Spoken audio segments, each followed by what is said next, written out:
សួស្តីអ្នកទាំងអស់គ្នាចឹងនៅក្នុងវីដេអូនេះខ្ញុំចង់ចែកថាខ្ញុំមិនមែនជាអ្នកជំនាញទេខ្ញុំធ្វើវីដេអូនេះគឺដើម្បីចង់ចែករំលែកទាក់ទងជាមួយនឹងបទពិសោធន៍និងចំណេះដឹងខ្លះៗដែលខ្ញុំធ្លាប់បានធ្វើទាក់ទងជាមួយនឹងការស្នើសុំទិដ្ឋាការទៅកាន់ប្រទេសកូរ៉េខាងត្បូងចឹងការពីវីដេអូមុនខ្ញុំបានធ្វើរួចម្ដងហើយនឹងបាននិយាយពីឯកសារតម្រូវថាត្រូវមានអីគេខ្លះអញ្ចឹងណា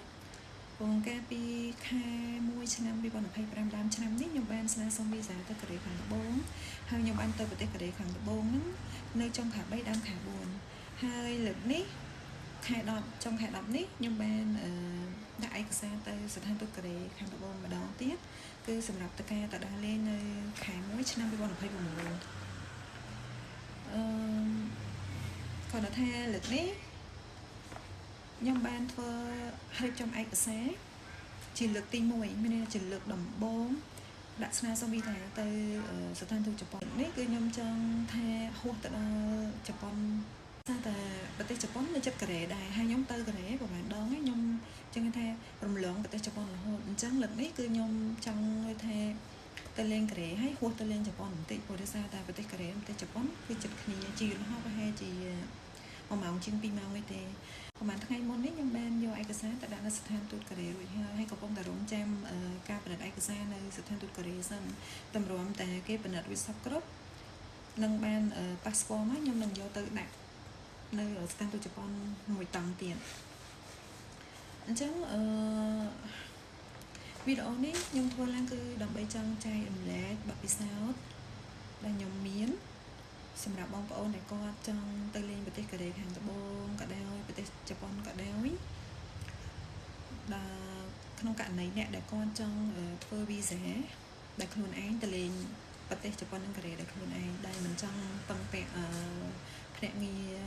ទេសចរឲ្យគាត់រត់វីសាឲ្យប៉ុន្តែបើសិនជាបងប្អូនអត់ចង់មានថាមានភាពរញ៉េរញ៉ៃឬក៏បងប្អូនមានការរវល់ច្រើនបងប្អូនអាចតាក់ទងខាងបងខាងក្រុមហ៊ុនទេសចរឲ្យគាត់ធ្វើវីសាឲ្យបានខ្ញុំសូមឧទាហរណ៍កាត់ចុះទី1គឺយើងត្រូវមានប៉ាសពតដែលមានសុពលភាពនឹងលើសពី6ខែឡើងទៅអត្តសញ្ញាណប័ណ្ណនេះខ្ញុំសូមនិយាយពីតែស្ថានទូតកូរ៉េនឹងត្រូវការអីគេខ្លះស្ថានទូតកូរ៉េខាងត្បូងគាត់ត្រូវការឯកសារមានដូចជាប៉ាសពតអត្តសញ្ញាណប័ណ្ណសភៅស្នាក់នៅឬក៏សភៅគ្រួសារសម្បត្តិយន្តហោះទៅមកហើយយើងត្រូវតែមានការវិភាគការដើរលេងរបស់យើងបញ្ជាក់ពីថ្ងៃឲ្យច្បាស់ថ្ងៃណាយើងទៅដល់ប្រទេសកូរ៉េថ្ងៃណាត្រឡប់មកវិញថ្ងៃណាហើយពេលទៅដល់ហ្នឹងយើងទៅណាខ្លះហើយយើងស្នាក់នៅប៉ុន្មានថ្ងៃយើងស្នាក់នៅទីណាខ្លះហើយបងប្អូនត្រូវតែមានbooking មានន័យថាយើង booking hotel ដែលយើងត្រូវគេហ្នឹងនៅណាអញ្ចឹងតែមានឯកសារហ្នឹងបញ្ជាក់ឲ្យគេមកហើយតេតងជាមួយនឹងbank statement នេះរយៈពេល3ខែចុងក្រោយហើយបើសិនជាបងប្អូនជាអ្នកធ្វើការបងប្អូនត្រូវមានលិខិតបញ្ជាក់ការងារលិខិតបញ្ជាក់ប្រាក់ខែលិខិតសុំច្បាប់ហើយបើសិនជាបងប្អូនជាអ្នករកស៊ីផ្ទាល់ខ្លួនមាន business ផ្ទាល់ខ្លួនបងប្អូនត្រូវតែមានបានបតង់បញ្ជាក់បន្ថែមទៀតអញ្ចឹងហើយមួយវិញទៀតតេតងជាមួយនឹងឯកសារបងប្អូនដែលជាភាសាខ្មែរដែលអត់មានជាភាសាអង់គ្លេសអញ្ចឹងណាបងប្អូនត្រូវតែបកប្រែហើយកុំភ្លេចសញ្ញាផងនៅស្លឹកដែលយើងបានបកប្រែជាភាសាអង់គ្លេសហ្នឹងហើយ